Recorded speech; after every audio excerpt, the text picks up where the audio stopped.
And we are live with another edition of the All Gas No Break Sports Show. I am one of your co-hosts, Nicholas Bavona, joined alongside by Andrew Johnson. And Andrew, we finally have our World Series matchup finally underway, as the NLCS was just of last night.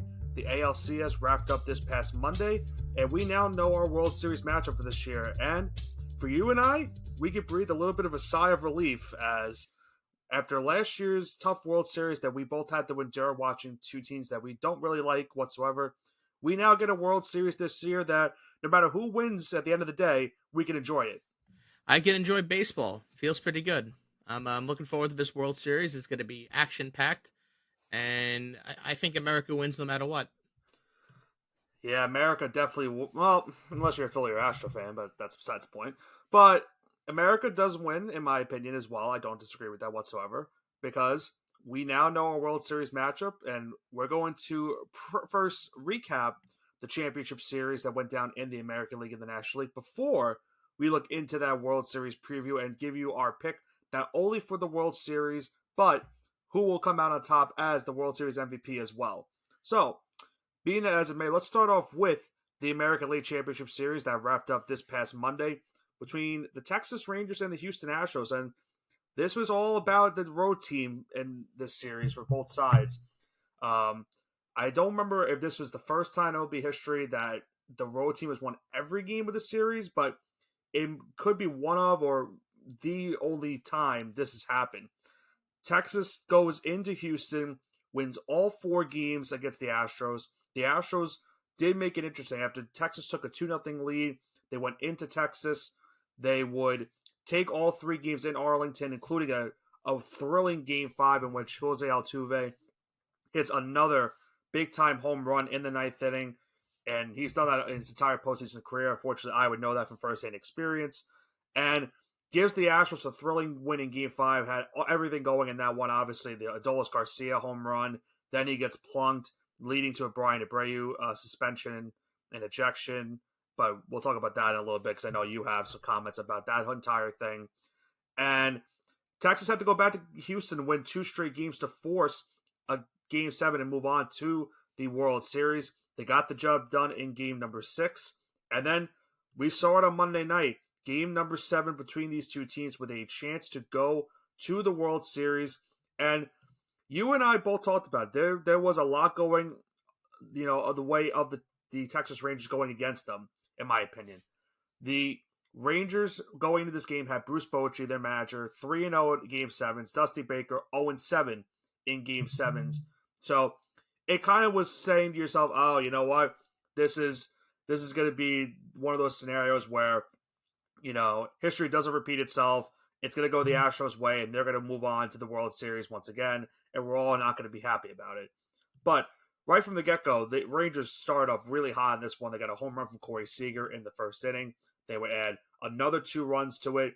It wasn't the greatest start for Max Scherzer, but the Rangers bullpen did the job they needed to do, especially Jordan Montgomery, who started Game 1 of the series, got a shutout, did start a second game in the series as well, I believe in Game number 5. Did not get the decision in that game, but he came out of the bullpen for Max Scherzer, did the job done, got 2 1/3 shutout baseball. And the Rangers, the moral of the season has been their offense has been one of the best offenses in all of baseball. They showed it in this one, got the Christian Javier early in this game, took him out, only getting an out recorded in that first inning. And just when it looked like the Astros were starting to make a little bit of a rally, they put up 4 in the 4th inning. They did not let the Astros get back any closer, and they win that Game 7 by the final of 11-4. The Texas Rangers are going to the World Series for the first time since 2011. And to think, Johnson, this is a Rangers team that not too long ago, just 2 years ago, they lost 101 games, I believe, in that season. Now, 2 years later, they're going to their first World Series since 2011. Yeah, it's exciting to see baseball being played in the Dallas area. I realize they're not in the city of Dallas, but they're in that metropolitan area. This is a team from Dallas that everyone could root for, right? It's not the Cowboys. I know it's from the city of Dallas, and a lot of people may not be happy about that, but this has been a fun team to watch. They had a explosive half to start the season, then they kind of struggled, and when they began to struggle, they turned to one band. Right. They turned to Creed. And Creed has been getting them excited and pumped for these games. You've been hearing blasting throughout their stadium. They were at the game, I believe it was game 2 of a They were series. at number 3 of the series. They were in the Number first game in Texas. First game in Texas. So it was number 3 of the series, Well, it was excuse all me. in Texas, but you know what I mean, in The first Arlington. game in Dallas, in Arlington. Yeah. And they've kind of adopted this mantra, and the Texas Rangers mantra has spread to other teams that have been struggling, like the Minnesota Vikings in the NFL. Kirk Yeah. Cousins been playing Creed in the locker room. Now they're on their own 2-game winning streak here. So the question is, how high can Creed take these teams? Well, can they lift them straight to the World Series? Maybe for the Rangers. Can they lift the Vikings to the playoffs? Probably not, but hell, you got to kind of ride this lightning bolt while it is. They have such exciting players. Josh Young, Adolis Garcia has been taking care of work. And can you imagine that Adolis Garcia was DFA'd? Every other team had the opportunity to pick him up, and he still ended up with the Rangers. Yeah. That is the craziest thing I've ever heard. Yeah. This guy is bordering. He's bored. I think he's playoff MVP right now. He has a chance to win World Series MVP. He did win ALCS MVP, and he definitely is one of the odds-on favorites to win World Series MVP for sure. So this has been a rags to riches kind of story, and it was really ironic because they said, "Oh, Adolis Garcia woke the Astros up because he sparked them." Well, he could have woke them up, but he put them back to sleep, especially with his performance in Game 7, one of the most electric Game 7s I've ever seen, and it was over by the third or fourth inning. And the thing that he had 2 home runs in that Game 7, but he could have easily made a case for a third home run with that RBI single he had in the first inning, just hitting that scoreboard they have in left field in Houston. But like you said, the Astros are certainly going higher.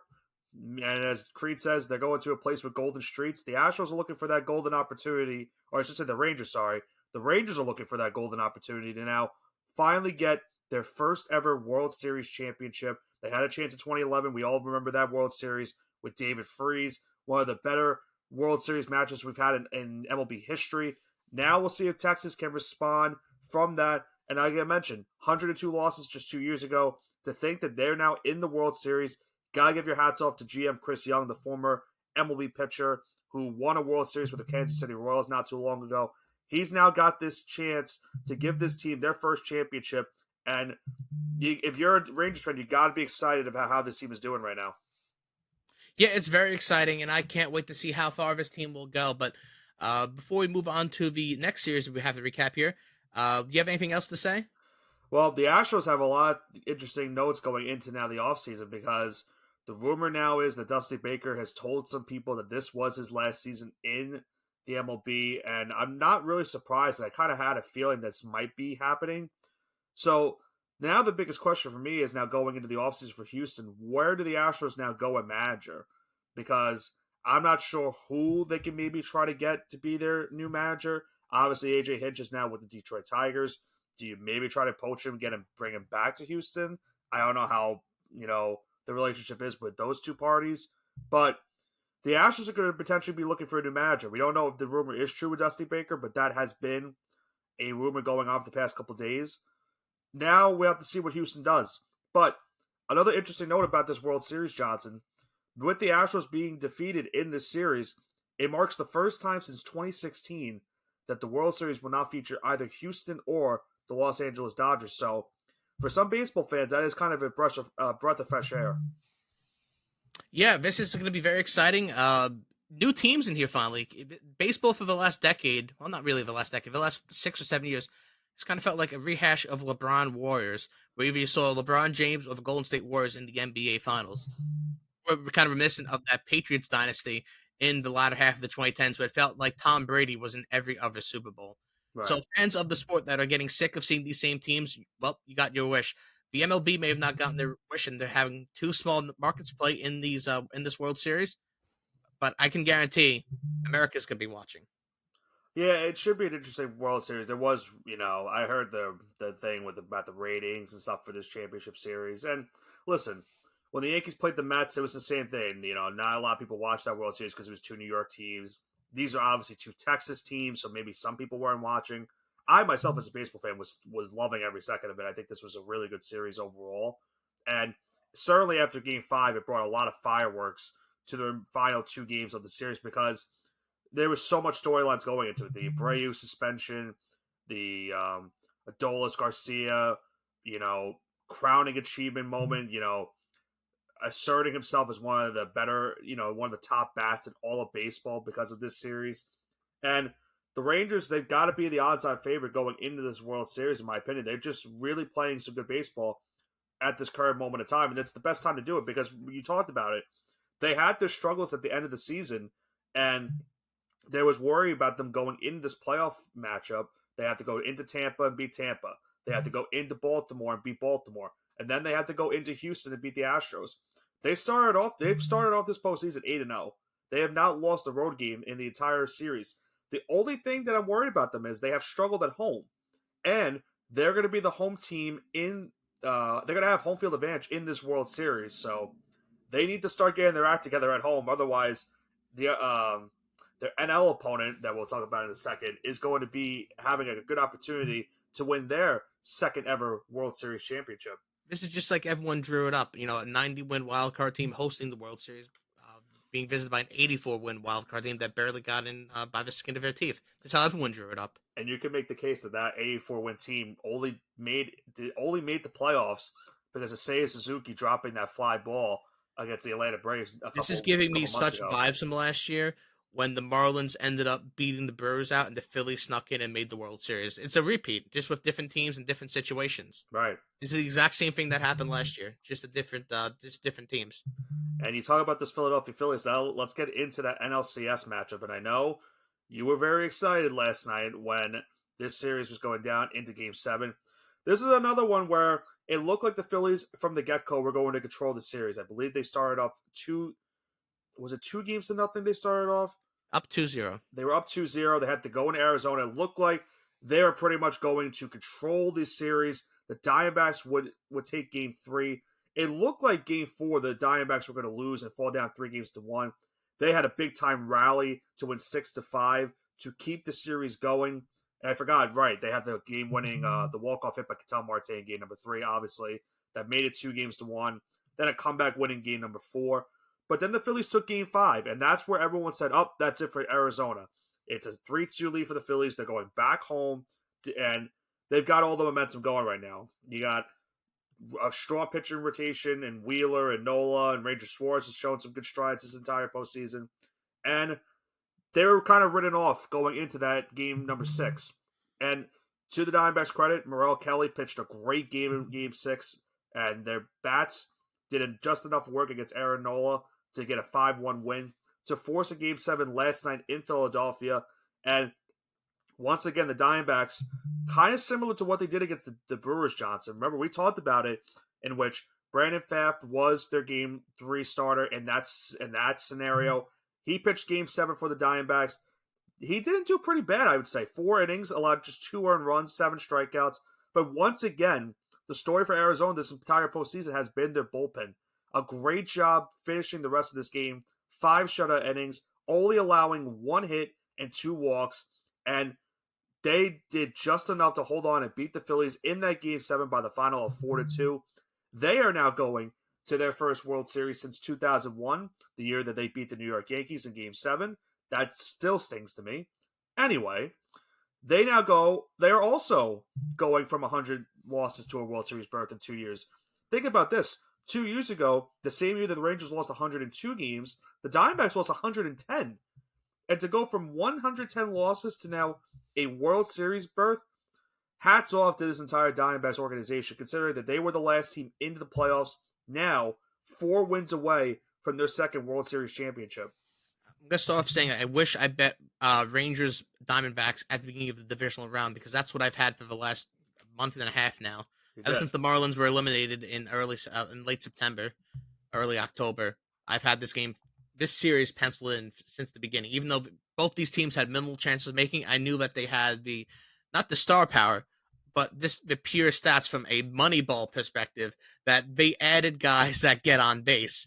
They added guys. It was addition by subtraction for some of these guys, because in the first half, they had some players that weren't really necessarily carrying their weight, and they couldn't really hold their water. However, after the trade deadline, and they picked up some players off the waiver wire, these teams became way different. They retooled at the positions where they needed to improve at, and the pitching was sustainable. Zach Gallen came back to form. Nathan Eovaldi came back to form.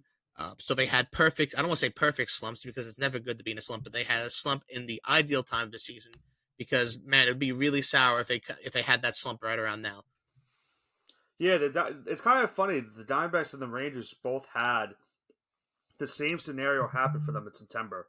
They really struggled to end the season, and pretty much I wouldn't say the Rangers snuck in to make the playoffs because they did eventually hold on. They had a chance to win their division, it just didn't work out for them. And I guess in hindsight, it kind of did work out for them because they won all the games on the road.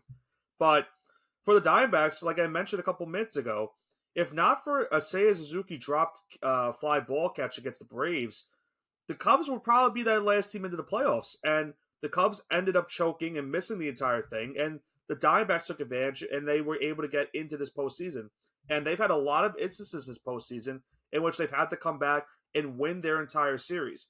It happened in Milwaukee in the wild card round. Remember the first game? They were down 3-0, had to fight and claw their way back to win 4-3, eventually taking that series against the Brewers. And in this series as well against the Phillies, they were a couple of times where they were trailing, had to fight back and win the game. And they did it 2 times. They had the walk-off win in game number 3, a thrilling comeback win in game number 4, and they were able to win the next 2 after losing game 5, going into Philadelphia and taking 2 from the Phillies. It's a great job by this Diamondback team that's been written off so many times. Now 4 wins away from a second World Series championship. We'll have to see if Torey Lovullo can get those guys going to win and have another opportunity because they've been playing some good baseball as well right now. And we're getting the Southwest Series, like we've always said, or I've said the last month. America wants the Southwest Series. Mainly, I want it because I want these games to kind of go on in prime time. I'm sick of watching these games or not having the opportunity to watch these games because they're 2 o'clock in the afternoon on the East Coast. Even if they're going to end up starting them 6, 7 o'clock at night over here, that would be more than ideal. Um, that's what's exciting about this. Is the time zone difference is kind of going to be beneficial for those on the East Coast. Finally, this MLB postseason. I think now the final thing we have to talk about for this series before we go into our final topic of debate before the mushing hour is where do the Phillies now go from here? A tough loss in the World Series last year to Houston. A lot of people expected them to get back there after beating the Atlanta Braves, and you were up 3-2, and the offense just was dead after game number 5, putting up 1 run in game 6, only putting up 2 runs last night. Their best hitters in the lineup just could not get it done, and they now go into the offseason with a lot of question marks, and it's going to get tougher to get back to this spot in the season because these top echelon of teams in the NL are certainly going to get better after some excruciating defeats like the Braves and the Dodgers. They're still going to be contending for World Series championships next season. So where do you think Philadelphia now goes from here? Philly needs to retool. I don't know exactly where they needed to go because they still have probably a year or 2 left of Zach Wheeler in his prime. Ranger Suarez, even though he wasn't that great in the last game, still improves every single season. They've got Aaron Nola for a little bit more. Well, keep in mind he's a free agent at the end of the season. They did not Extend him. they didn't extend him yet, so they have to bring him back. Otherwise, he will be going to a new team. Yeah, I'm assuming they're going to keep Aaron Nola. They have to. I think they have to bring it back and just let their young guys kind of develop a little bit more. Yeah, I think there's the only thing going. I think that's a good thing going for the Phillies right now that they have guys stepping up. Alec Bohm was really big for them in this entire series and was one of the big reasons why they got some runs on the board last night. He had a home run. He scored on an RBI double from Bryson Scott. The Phillies, I should say, they have those young pieces in place, but they also need that veteran leadership to get them into these spots. There were opportunities for Bryce Harper and Kyle Schwarber and Nick Castellanos to do things last night to give the Phillies an opportunity to not only tie the game or potentially win the game for them. And they just didn't step up in that type of a moment. And now they go into the offseason with another tough ending to their year after what happened last year in the World Series. Yeah, so Philly, I think, has to run it back, and maybe I don't think they can afford another big time free agent. I realize there's no real salary cap in baseball, so they can kind of infinitely add people like the Mets and Dodgers if you want to pay that exorbitant payroll tax. But it's gonna be interesting to see where they go. Yeah, so we'll have to see exactly where they go. But before we go into our mushing hour, Johnson, we did have a new manager being named this past week for the San Francisco Giants, and there was rumors about this guy potentially becoming the new manager, but he's obviously a manager of a division rival, as Bob Melvin, the former manager of the San Diego Padres, was only there for 2 years, and obviously this year for San Diego did not go the way that they expected it to go. He is now the new manager of the San Francisco Giants, replacing Gabe Kapler there in San Francisco. So now the Giants hiring a manager that's had, the postseason experience before. The Giants also having a really tough end to their season.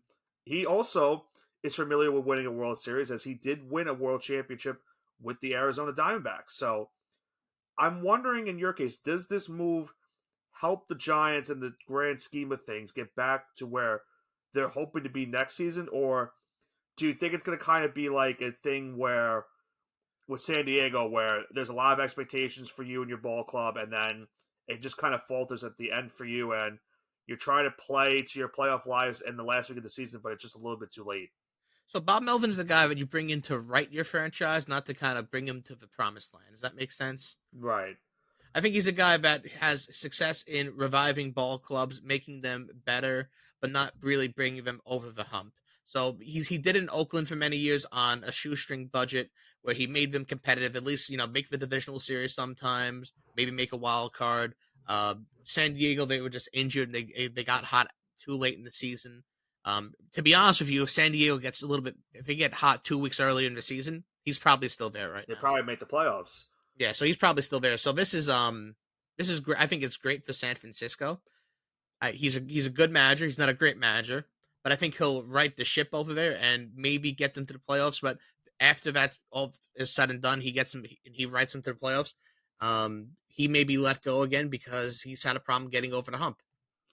Yeah, remember they had an opportunity, the Padres did last postseason, to get to the World Series, but they lost to the Phillies in 5 games, and then that's where everyone expected the World Series picture to be happening this season. After making the NLCS, you're expecting to make the World Series because you have a lot of talent on that team, and then they just missed the entire playoffs as a whole.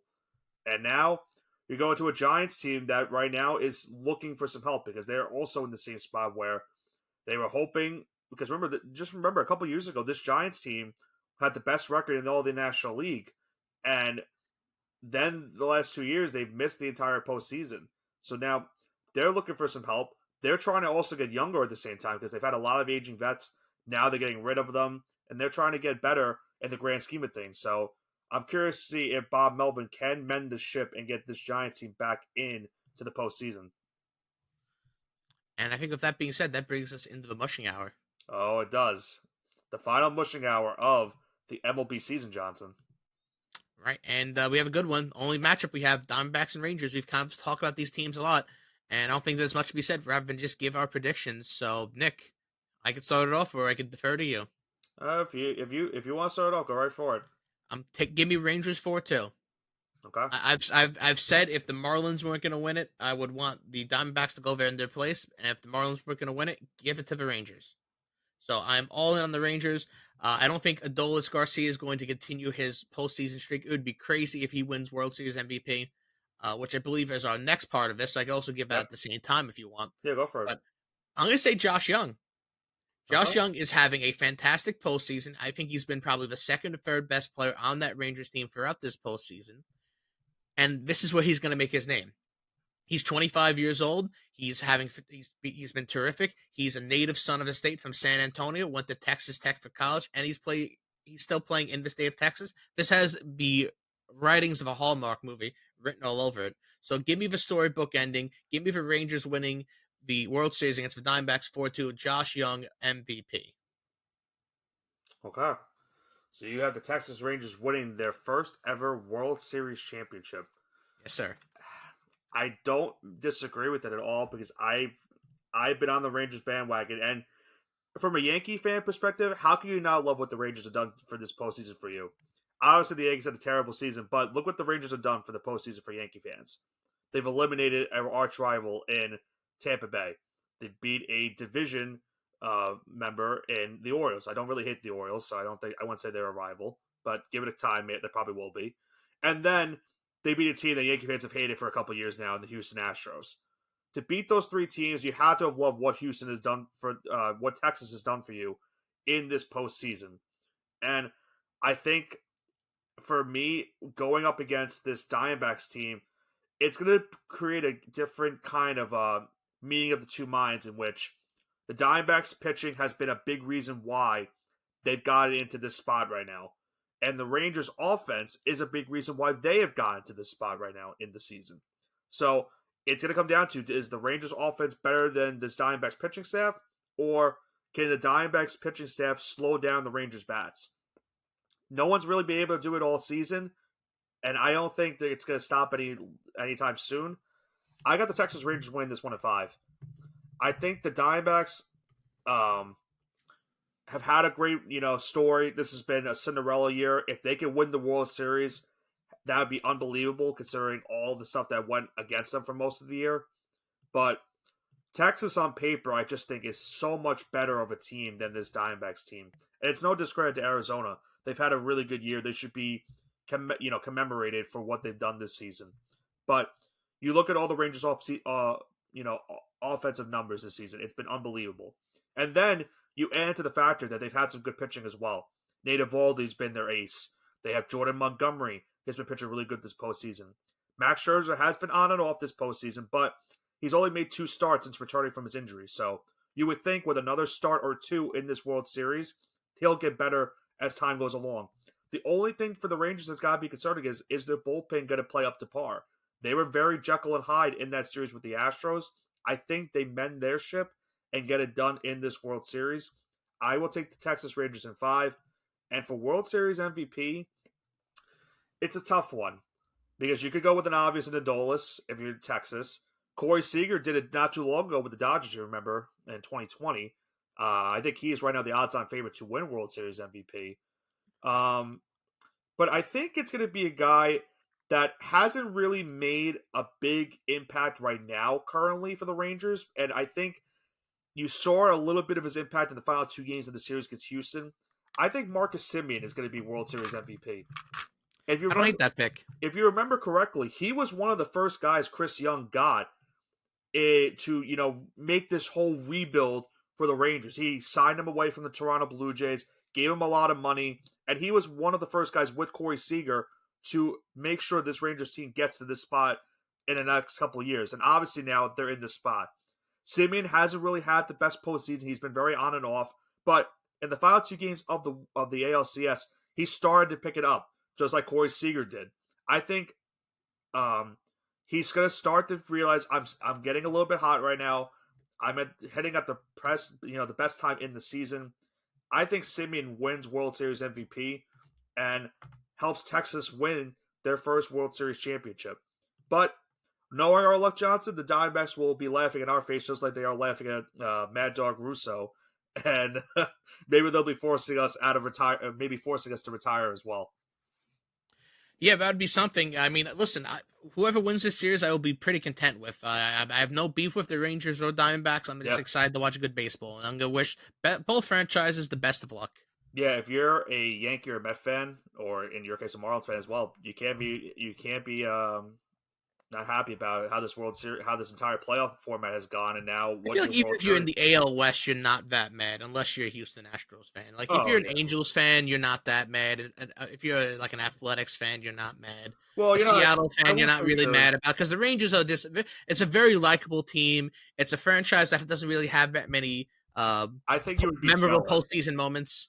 You would be jealous of those two. You'd be jealous. You wouldn't be mad. Right, like if you're Houston, you're obviously mad because of how it ended. But then if you're like the Angels and the Mariners and the Athletics, you're just jealous because you want to be in that spot. And it's been a while. I mean, the Angels haven't won a World Series since 2002. The Athletics haven't won since I think the 80s or maybe the early 90s. I don't really know off the top of my head. And the Mariners obviously haven't won a championship.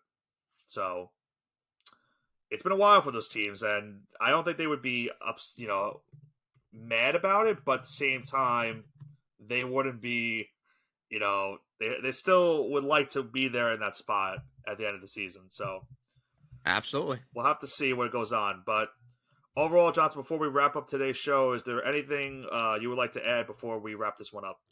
None whatsoever. Just I'm looking forward to great baseball, and I hope to hear a Creed rendition of the national anthem being played.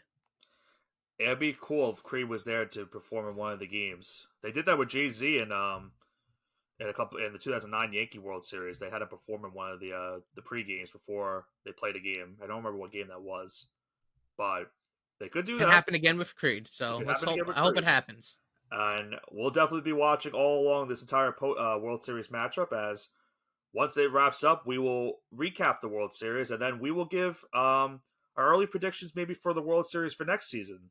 As it's good, obviously it's a little bit too early to tell, but we like to do that here on the All Gas No Break Sports Show. We like to give you early picks and give you our takes on what we think is going to happen next season before the MLB offseason hits, because we are just a couple of days away from getting into November, potentially November baseball as well in this World Series. So it should be a fun one overall. This entire MLB postseason has been great, and it's going to get even better when we find out who is going to be our World Series champion. But that is going to do it for the All Gas No Break Sports Show this week. It's been a crazy week for us, Johnson. We had a lot to cover this week. NBA, MLB now. We have NFL and college football. We put a wrap to the week overall as the World Series is now going to be continuing. It will start this Friday with game number 1 in Arlington between the Diamondbacks and the Rangers. We'll have to see who comes out top. Will Texas get their first World Series championship, or will Arizona get their second World Series championship? We'll have to find out, and stay tuned here on the All Gas No Break Sports Show to see how it all unfolds. This has been Nicholas Pavona, joined alongside by Andrew Johnson with the All Gas No Break Sports Show. Have a great rest of your weekend.